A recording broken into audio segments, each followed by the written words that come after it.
One thing I wanted to say about filmmaking is, about this film, in thinking about some of the wonderful talks we've heard here, Michael Motion, and some of the talks about music, this idea that there is a narrative line and that music exists in time. A film also exists in time. It's an experience that you should go through emotionally.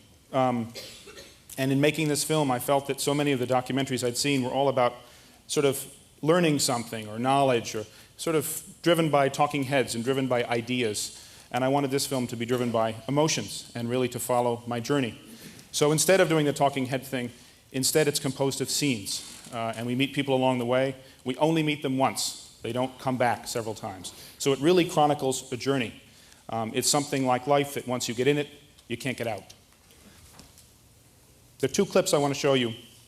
The first one is a kind of hodgepodge. It's just four little moments with three of the people who are here tonight. It's not the way they occur in the film because they're part of much larger scenes, but they play off each other in a wonderful way. And that ends with a little clip of my father, of Lou, talking about something that was very dear to him, which is the accidents of life. And I think he felt that the greatest things in life were accidental and perhaps not planned at all. And those three clips will be followed by a scene of perhaps what to me is really his greatest building, which is a building in Dhaka, Bangladesh. He built the capital over there. And I think you'll enjoy this building. It's never been seen. We were the first, it's been photographed, still photographed, but never been photographed by a film crew. We were the first film crew in there. So you'll see images of this remarkable building. A couple things to keep in mind when you see it. It was built entirely by hand. I think they got a crane the last year. And it was built entirely by hand off bamboo scaffolding, people carrying these baskets of concrete on their heads, dumping them in the forms. It is the capital of the country, and it took 23 years to build, which is something they seem to be very proud of over there. It took as long as the Taj Mahal. Unfortunately, it took so long that Lou never saw it finished. He died in 1974. The building was finished in 1983. So it continued on for many years after he died. And so think about that when you see that building, that sometimes the things we strive for so hard in life we never get to see finished.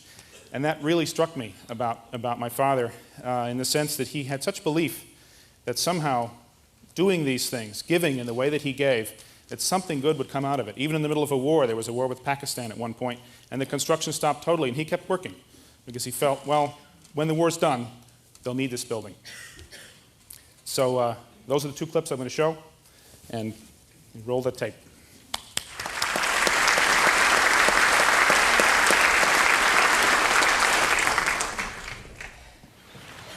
I remember hearing him talk at Penn, and I came home and I said to my father and mother, I just met this man, doesn't have much work, and he's sort of ugly, funny voice, and he's a teacher at school.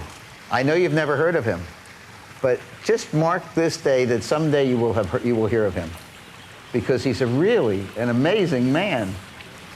I heard he had some kind of a fling with Ingrid Bergman, is that true? If he did, he was a very lucky man. Did you hear that, really? Yeah, because when he was in Rome.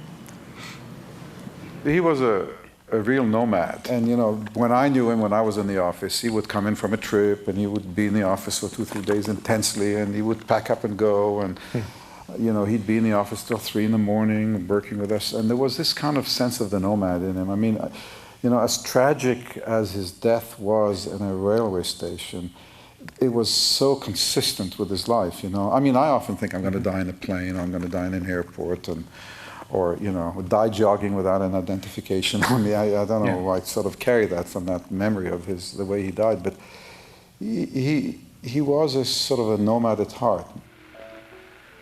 How accidental our existences are, really, and how full of influence by circumstance.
We are the morning workers Oh, you are? who come all the time here and enjoy the working, scenic beauty and the atmosphere.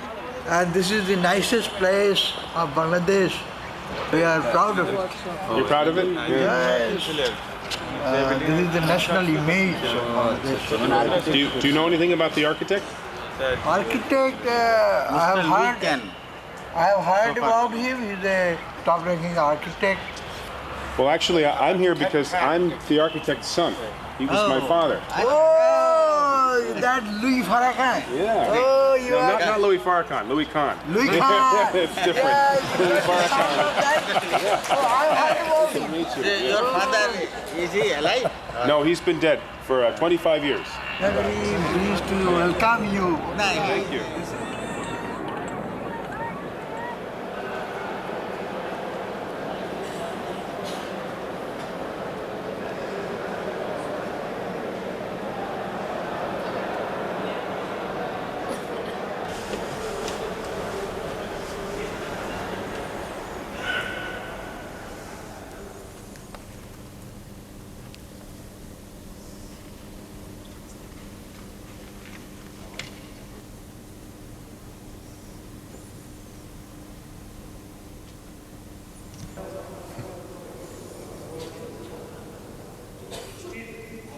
You never saw it finished, Bob. He didn't. No, you never saw this.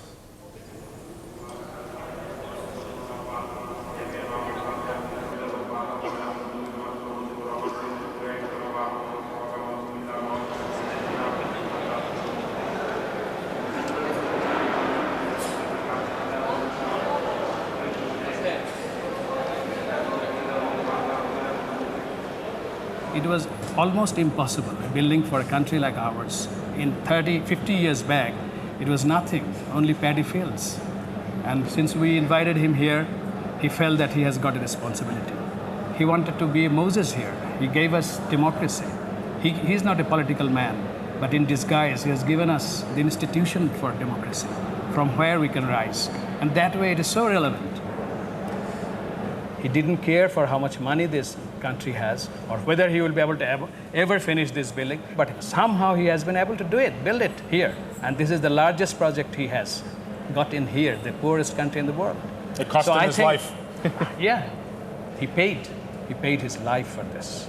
And that is why he's great, and we'll remember him. But he was also human. Now his failure to satisfy the family life is an inevitable association of great people. But I think his son will understand this and will have no sense of grudge or sense of being neglected, I think. He cared in a very different manner, but it takes a lot of time to understand that. In social aspect of his life, he was just like a child. He was not at all matured. He could not say no to anything. And that is why that he cannot say no to things. We got this building today. You see, only that way you can be able to understand him. There is no other shortcut, no other way to really understand him. But I think he has given us this building, and we feel all the time for him. That's why he has given love for us. He could not probably give the right kind of love for you, but for us, he has given the people the right kind of love. That is important. And you have to understand that. He had enormous amount of love. He loved everybody. To love everybody, he sometimes do not see the very closest ones. And that is inevitable for men of his stature.